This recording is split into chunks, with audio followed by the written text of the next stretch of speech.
زنګ وباس د زړه چاته بغض ساتي سلا چې کنده بل تکني پکې لګي با پخپلا چې کنده بل تکني پکې لګي با پخپلا زنګ وباس د زړه چاته بغض ساتي سلا چې کنده بل تکني پکې لګي با پخپلا چې کنده بل تکني پکې لګي با پخپلا چې کنده بل تکني پکې خود بشیرتاو که هر څومره وخیار خو یو ځل بشي پساو چې صدی وی کړلی دا هغې بکویلاو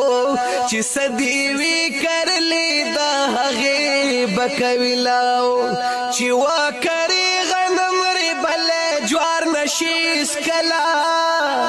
چې کنده بل تکني پکې لګي با پخپلا چې کنده بل تکني پکې لګي با پخپلا زنګ وباس د زړه چاته بغض ساتي سلا چې کنده بل تکني پکې لګي با پخپلا چې کنده بل تکني پکې لګي با پخپلا چې نیت ساتي صفاوي با منزل درتا آسان فائدہ چې بل ترسي ته پی مکه و خفغان خبره د تقدیر د بیا ته ولی پریشان خبره د تقدیر د بیا ته ولی پریشان بس هغه ملاویږي چې سلیک وي فاضلا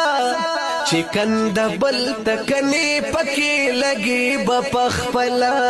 چې کنده بل تکني پکې لګي با پخپلا زنګ وباس د زړه چاته بغض ساتي سلا چې کنده بل تکني پکې لګي با پخپلا چې کنده بل تکني پکې لګي با پخپلا عمل دی خپل صحیح کا اول ځان ته وکه خیال چې څنګه دی عمل وي هغه شانتي به وي حال کامیاب بچري نشي چې رسي چاته زوال کامیاب بچري نشي چې رسي چاته زوال پکار ندی دنه د چا زیل پرې کولا چې کنده بل تکني پکې لګي با پخپلا چې کنده بل تکني پکې لګي با پخپلا زنګ وباس د زړه چاته بغض ساتي سلا چې کنده بل تکني پکې لګي با پخپلا چې کنده بل تکني پکې لګي با پخپلا کوشش کوا د خیر چاته ضرر مرسوا چې ښه کولی نشي بد د چا سره مکوا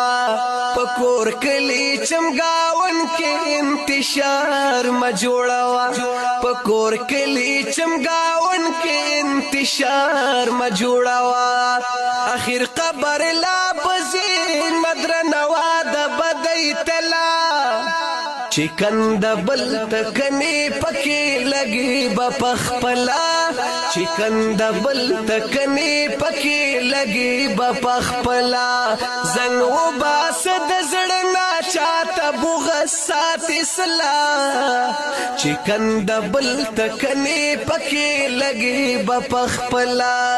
چې کنده بل تکني پکې لګي با پخپلا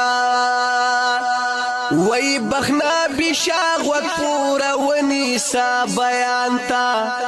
وی بخنا بشاغ وک پورا ونیسا بیان تا قرآن کی اللہ وائی منافق غی انسان تا نقصان چی پاخوگ کی رسوی بل مسلمان تا نقصان چی پاخوگ کی رسوی بل مسلمان تا پخلا چی یو وی ساتي زړه کې چاته بلا چکند بل تکنی پکی لگی بپخپلا چکند بل تکنی پکی لگی بپخپلا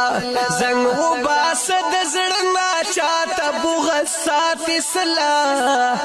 چکند بل تکنی پکی لگی بپخپلا چکند بل تکنی پکی لگی بپخپلا کلام دے د ډیر ګران محترم شاعر بخنوي شاه چغرزي مکی خیل شنگڑا ضلع بونیر په आवाज د جمیل فانی د نظم نمبر دی 6002 د هوم سټوډیو پروډکشن سوات لخوا وړاندې شو د نورو ناتونو او نظمونو اوریدو لپاره زموږ د یوټیوب چینل جمیل فانی اپیشل ضرور سبسکرایب کړئ